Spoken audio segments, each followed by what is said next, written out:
ಮೊನ್ನೆ ನಡೆದಂಥ ಚುನಾವಣೆ ಬಗ್ಗೆ ಎಲ್ಲ ಗೊತ್ತಿದೆ ನಿಮಗೆ.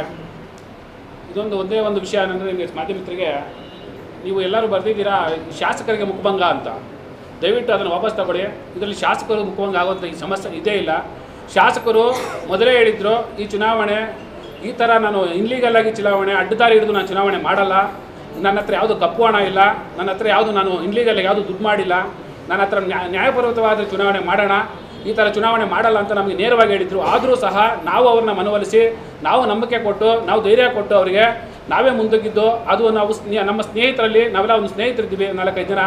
ನಮ್ಮ ಸ್ನೇಹಕ್ಕೆ ಆಗಿದಂತಹ ಇದು ಮೋಸ, ದ್ರೋಹ. ಇದು ನಮ್ಮನ್ನು ಜೊತೆಯಲ್ಲೇ ಇದ್ದು ನಮಗೆಲ್ಲ ಉಸ್ನೇಹ ಮಾಡಿ ನಮ್ಮನ್ನು ಮುಂದಕ್ಕೆ ನುಗ್ಗಿ ನಿಮ್ಮ ಜೊತೆ ಇರ್ತೀವಿ, ನೀವು ಅಭ್ಯರ್ಥಿಗಳಾದರೆ ಕಾಂಗ್ರೆಸ್ ನಿಮ್ಮನ್ನು ಸಪೋರ್ಟ್ ಮಾಡ್ತೀವಿ ಅಂತ ಕಾಂಗ್ರೆಸ್ಸಲ್ಲಿ ಗೆದ್ದು ನಮ್ಮ ನಾಯಕರು ವಿನಯ್ ಶ್ಯಾಮ್ ಅವರಂತ ಸಹಾಯ ಪಡೆದಂಥ ಗೆದ್ದವರಂತ ಅವ್ರ ಹೆಸರು ಹೇಳ್ಕೊಂಡು ಓಟ್ ಕೇಳಿ ಅವ್ರ ಹತ್ರ ಸಹಾಯ ಪಡೆದು ಗೆದ್ದವರು ನಮ್ಮನ್ನು ಬೆನ್ನಿಗೆ ಚೂರಿ ಹಾಕಿದ್ದಾರೆ ಹೊರತು ಬೇರೆ ಅವರು ಶಾಸಕರಲ್ಲಿ ಯಾವುದೇ ಥರ ಶಾಸಕರಿಗೆ ಮುಖಭಂಗ ಆಗೋ ಸಮಸ್ಯೆನೇ ಇಲ್ಲ. ಶಾಸಕರಿಂದ ಯಾವುದು ಅವ್ರ ಹುನ್ನಾರ ಕೂಡ ಇಲ್ಲ, ಅವರ ಪ್ರಯತ್ನ ಕೂಡ ಇಲ್ಲ. ಅವರು ನಮ್ಮ ಮೇಲೆ ವಿಶ್ವಾಸ ಇಟ್ಟು ನಮಗೆ ಪ್ರೋತ್ಸಾಹ ನೀಡಿ ಶಾಸಕರಾಗಿರ್ಬೋದು, ಸಚಿವರಾಗಿರ್ಬೋದು, ನಮ್ಮ ಮೇಲೆ ಒಂದು ವಿಶ್ವಾಸ ಇಟ್ಟು ಇದನ್ನು ಮುಂದೆ ಬಂದರು.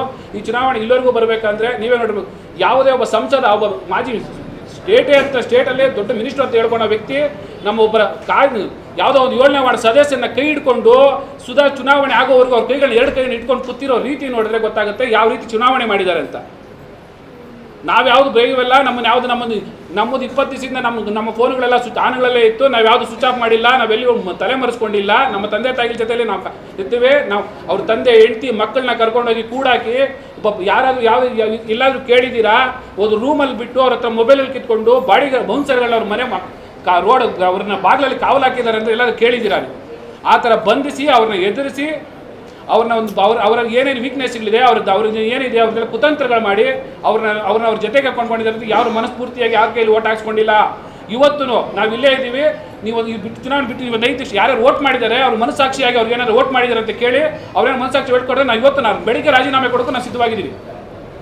ಅವ್ರನ್ನ ಒತ್ತಡಗಳಿಗೆ ಉಡ್ವರಿಸಿ ಅವ್ರಿಗೆ ಆಶೆಗಳು ಕೊಟ್ಟು ಅವ್ರಿಗೆ ಸುಮಾರು ಭರವಸೆಗಳನ್ನ ಕೊಟ್ಟು ಸುತ್ತ ಆಶಾವೇಶನಗಳನ್ನ ಅವ್ರು ಇಲ್ದಿದ್ದೆಲ್ಲ ಅವ್ರ ಮೈಂಡ್ಗೆ ತುಂಬಿ ಮುಂದೆ ನಾನೇ ನಮ್ಮದೇ ರಾಜ್ಯಕ್ಕೆ 3 ವರ್ಷಕ್ಕೆ ನಾನೇ ನಾನು ನಿಮ್ಮನ್ನೆಲ್ಲ ಹಂಗೆ ಮಾಡ್ತೀನಿ ಅಂತ ಅವ್ರಿಗೆ ಆಸೆಗಳು ತೋರಿಸಿ ಅವ್ರನ್ನ ಇದು ಮೈಂಡನ್ನು ಡೈವರ್ಟ್ ಮಾಡಿ ಭಯಭೀತರಾಗಿ ಅವ್ರ ಮುಖದಲ್ಲಿ ನೋಡಬೇಕಾಯ್ತು. ನೀವೇ ನೋಡಿದ್ದೀರಾ ನಮ್ಮ ಸದಸ್ಯರು ಯಾವ ಥರ ಒಳಗೆ ಬಂದರು, ಅವ್ರು ಯಾವ ಥರ ಒಳಗೆ ಬಂದರು ಅಂತ ನಿಮ್ಮನ್ನು ಏನು ನೈತಿಕತೆ ಇದೆ ಅದನ್ನೇ ವರ್ಣನೆ ಮಾಡಿ. ನೀವು ಅದನ್ನು ಬಿಟ್ಟು ಭಾರಿ ಬಹುಮತ, ಭಾರಿ ಇದು BJPಗೆ ಇದು ಕಾಂಗ್ರೆಸ್ಗೆ ಮುಖಭಂಗ ಅನ್ನೋದ್ರಲ್ಲಿ ಯಾವ ಥರ ಮುಖಭಂಗ ಆಗುತ್ತೆ ಸ್ವಾಮಿ? ನಾವೇನೋ ಹೋಗಿ ಎಲ್ಲರೂ ಬಚ್ಚಿಕೊಂಡಿದ್ರಾ? ಯಾರಾದ್ರು ನಮ್ಮನ್ನ ಹಿಡ್ಕೊಂಬಂದ್ರ? ನಾವು ಬೌನ್ಸರ್ ಇಟ್ಕೊಂಡಿದ್ವಾ? ಇಲ್ಲ ಪೊಲೀಸ್ ಸೆಕ್ಯೂರಿಟಿ? ನಮ್ಮ ಹತ್ರ ಸರ್ಕಾರ ಇತ್ತು, ನಮ್ಮ ಹತ್ರ ಮಿನಿಸ್ಟರ್ ಇದ್ರು, ನಾವು ಯಾವುದು ಪೊಲೀಸ್ ಮಾಡ್ಕೊಂಡಿಲ್ವಾ? ನಮ್ಮ ಹಿಂದೆ ಮುಂದೆ ನೀವು ನೋಡಿದ್ದೀರಾ? ನಮ್ಮ ಹಿಂದೆ ಮುಂದೆ ಯಾವುದೋ ಪೊಲೀಸ್ ಸೆಕ್ಯೂರಿಟಿ ಬಂತ ನಮಗೆಲ್ಲಾದರೂ? ಅವ್ರನ್ನ ಬೌನ್ಸರ್ಗಳನ್ನ ಹಾಕ್ಕೊಂಡು ಅದು ಭಯಭೀತರ ಮಾಡಿ ಈ ಥರ ಚುನಾವಣೆ ಮಾಡಿ ನಾವು ಬಹುಮತದಿಂದ ಗೆದ್ದಿದ್ದೀವಿ ಅಂದರೆ ಯಾವ ಥರ ಜಯ ಇದು? ಅವ್ರು ಗೆದ್ದಿರೋದು 9 ಜನ, ಅವ್ರ ಪಕ್ಷದಲ್ಲಿ 9 ಜನ, ಮಿಕ್ಕಿದವರು ನಮ್ಮ ಪಕ್ಷದವರು. ಅವ್ರನ್ನ ಇವತ್ತು ನೀವು ವ್ಯಕ್ತಿವಾಗಿ ನಿಮಗೆಲ್ಲ ಗೊತ್ತಿರೋ ಸದಸ್ಯರಿದ್ದಾರೆ ಆಲ್ಮೋಸ್ಟ್ ಅಲ್ಲಿ. ಅವ್ರನ್ನ ವೈಯಕ್ತಿಕ ಅಭಿಪ್ರಾಯ ತಗೊಳ್ಳಿ. ಯಾರೋ ಇನ್ನೊಬ್ಬ ಪಾಪ ಪ್ರಾಮಾಣಿಕ ಹೇಳ್ಕೊಂಬರಿ, ಯಾವುದೇ ಪಕ್ಷ ಅದು ಪ್ರಾಮಾಣಿಕರ ಅಂತೀವಿ ಅಂಥವನ್ನ ಕ್ಯಾಂಡಿಡೇಟ್ ಮಾಡಿ ಅಂಥವನ್ನ ಮುಂದೆ ಫೋಟೋ ತೋರಿಸಿ ಅವನ್ನ ಕುರಿ ನಡ್ಕೋದಂತಾರೆ. ಯಾರೋ ಪಾಪ ಅವರೇ ಯಾರೋ ಕುರಿ ಇದು ಮಾಡಿದ್ವಿ ಅಂತ ಅವನ್ನ ಜೋಕರ್ ಥರ ಮಾಡಿ ಅವನ್ನ ಇಳಿಸಿ ಇನ್ನೊಬ್ಬನ್ನ ತಗೊಂಡು ನಿಮ್ಮ ಸ್ವಾರ್ಥಕ್ಕೋಸ್ಕರ, ನಿಮ್ಮ ಸ್ವಜಾತಿ ವರ್ಗಕ್ಕೋಸ್ಕರ, ಸ್ವಜಾತಿಯವ್ರನ್ನ ಮೆಚ್ಚೋದಕ್ಕೋಸ್ಕರ ಒಂದು ಅಭ್ಯರ್ಥಿನ ಮಾಡಿದ್ರೆ ಹೊರತು ಇದನ್ನ ಲೀಗಲ್ ಆಗಿ ಮಾಡಿಲ್ಲ. ನೀವು ಸಾಮಾಜಿಕ ನ್ಯಾಯ ಮಾಡಿಲ್ಲ. ಒಬ್ಬ ಯಾರು ಅಲ್ಪಸಂಖ್ಯಾತರ ಅವನೊಬ್ಬ ಒಬ್ಬ ಪ್ರಾಮಾಣಿಕ ಇದ್ದ ಯಾರಾದರೂ ಇದೋರ ಪಾತ್ರ ನಾವು ಒಪ್ಕೊಂತೀವಿ, ಪ್ರಾಮಾಣಿಕನ ಮಾಡ್ತೀವಿ ಅಂತ ನಂಬಿಸಿ ಅವನ ಮುಂದೆ ತೊಡ್ಲು ಹಿಂದೆ ಹೇಳ್ಕೊಂಡು ಇವ್ರನ್ನ ಬ್ಲ್ಯಾಕ್ ಮೇಲ್ ಮಾಡಿರುವಂಥದ್ದು ನಡೆದಿರೋಂಥದ್ದು. ದಯವಿಟ್ಟು ಯಾವುದೇ ಇನ್ನೂ ಇದು ಮುಂದೆ ಬರುತ್ತೆ ಇದೊಂದು ಅವ್ರು ಹೇಳ್ತಾ ಇದ್ರು ಏನೋ ಶಾಸಕರಿಗೆ ಎಚ್ಚರಿಕೆ ಕೊಡೋದಂತ. ಶಾಸಕರೇನಾದರೂ ನಿಮ್ಮ ಥರ ಅಡ್ಡ ರಾಜಕೀಯ ಮಾಡೋದು, ಬ್ಲ್ಯಾಕ್ ಮೇಲ್ ರಾಜಕೀಯ ಮಾಡೋದು ಅವೆಲ್ಲ ಏನಾದರೂ ನಿಮ್ಮ ರಾಜಕಾರಣಿಗಳು ನಿಮ್ಮ ನಾಯಕರು ಮಾಡ್ತಾರಲ್ಲ, ಅದೇನಾದರೂ ನಮ್ಮ ಶಾಸಕರೇನಾದ್ರು ಕಲ್ತಿದ್ರೆ ನೀವು ಇಷ್ಟೊತ್ತು ಚಿಕ್ಕಬಳ್ಳಾಪುರದಲ್ಲಿ ಯಾರು ವಾಸ ಕೂಡ ಆಗ್ತಾ ಇರಲಿಲ್ಲ. ಎಚ್ಚರಿಕೆಯಲ್ಲಿ ಅವರು ನಿಮ್ಮ ದಾರಿಗೆ ಬರೋದನ್ನ ತಡೀರಿ. ಅವರು ಒಂದು ಶಾಸಕರು ಹೊಸಬರಿದ್ದಾರೆ, ಅವ್ರಿಗಿನ್ನ ರಾಜಕಾರಣ ಗೊತ್ತಿಲ್ಲ, ನಿಮ್ಮಂಥ ಕುತಂತ್ರ ರಾಜಕಾರಣ ಗೊತ್ತಿಲ್ಲ. ಅವ್ರೇನಾದ್ರೂ ಆ ಕುತಂತ್ರ ರಾಜಕಾರಣಕ್ಕೆ ಏನಾದರೂ ಒಗ್ಗಟ್ರೆ ನೀವು ಯಾರು ಇಲ್ಲಿ ವಾಸ ಕೂಡ ಮಾಡೋದಿಲ್ಲ ಅಂತ ಹೇಳ್ತೀನಿ. ನಾವು ಯಾರು ಇನ್ಲೀಗಲ್, ನಮ್ಮ ಹತ್ರ ಯಾವುದು ಇನ್ಲೀಗಲ್ ಆಸ್ತಿಗಳಿಲ್ಲ. ನಾವು ಯಾವ್ದು ನಗರಸಭೆಗಳಿಗೆ ನಾವು 3 ವರ್ಷದಿಂದ ನಾವು ನಗರಸಭೆಯಲ್ಲಿ ಅಧಿಕಾರವನ್ನು ಮಾಡಿದ್ದೀವಿ, ಜನರಿಗೆ ಸಹಾಯ ಮಾಡಿದ್ದೀವಿ. ಯಾವುದೇ ಒಂದು ಕಪ್ಪು ಚುಕ್ಕೆ ಇದ್ರೂ ನಾವು ಬೆಳಿಗ್ಗೆ ನಾವು ಅದಕ್ಕೆ ತಲೆ ಬಗ್ಗಿಸ್ತೀವಿ. ಅವರಲ್ಲಿ ಮುಂದಿನ ದಿನಗಳಲ್ಲಿ ನಾವೇ ತೋರಿಸ್ತೀವಿ ಏನು ಅಂತ, ಯಾರ್ಯಾರು ನಗರಸಭೆಯಲ್ಲಿ ಯಾರ್ಯಾರು ಏನೇನು ಮಾಡಿದ್ದಾರೆ, ಯಾರ್ಯಾರು ಇನ್ಲೀಗಲ್ ಏನೇನು ಮಾಡಿದ್ದಾರೆ ಅವೆಲ್ಲ ನಾವು ಮುಂದಿನ ತೋರಿಸ್ತೀವಿ.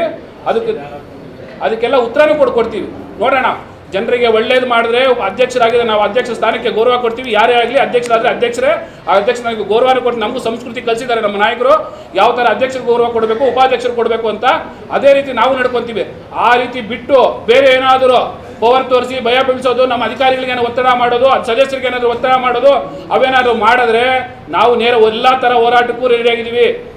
ಅದನ್ನು ಬಿಟ್ಟು ಬ್ಲ್ಯಾಕ್ ಮೇಲ್ ಎಚ್ಚರಿಕೆ ಕೊಡೋದು ನಿಮಗೆ ಸ್ವಾಮಿ, ಎಚ್ಚರಿಕೆ ಅದು 100ರಷ್ಟು ಎಚ್ಚರಿಕೆ ಕೊಡೋದು ತಾಕತ್ತು ದಮ್ಮು ಎಲ್ಲ ನಮಗೂ ಇದೆ. ಅದನ್ನು ಬಿಟ್ಟು ಅವೆಲ್ಲ ಬಿಟ್ಟು ಬಿಡಿ. ಏನು ಜನರಿಗೆ ಒಳ್ಳೇದಾಗಿದೆ, ಒಳ್ಳೇದು ಮಾಡೋಂಥ ಕಲೀರಿ, ಉದ್ಧಾರ ಮಾಡೋದು ಕಲಿ. ನಾವು ಎಲ್ಲರೂ ನಗರನ ಉದ್ಧಾರ ಮಾಡೋದು, ನಗರಕ್ಕೆ ಅಭಿವೃದ್ಧಿ ಕೆಲಸಗಳ ಗಾಡಿ ನಾವೆಲ್ಲ ಕೈ ಜೋಡಿಸ್ತೀವಿ. ಅದನ್ನು ಬಿಟ್ಟು ಉದ್ದೇಶಪೂರ್ವಕವಾಗಿ ಬಂದು ಯಾರು ಹೇಳ್ದಂತ ಬಂದು ಹೇಳಿಕೆಗಳು ಕೊಡೋದು, ಅವ್ರ ತೇಜೋವಧನೆ ಮಾಡೋದು, ಅವ್ರನ್ನ ವ್ಯಕ್ತಿತ್ವನ ಕೈ ಜೋಡ ಮಾಡೋದನ್ನ ಬಿಡೋದನ್ನ ಬಿಡಿ. ಮೊದಲು ದಯವಿಟ್ಟು ಇಷ್ಟು ಹೇಳ್ತೀನಿ. ಮುಂದಿನ ದಿನಗಳಲ್ಲಿ ನಮ್ಮ ಅಭಿಪ್ರಾಯ ತಿಳಿಸಿದ್ದೀನಿ.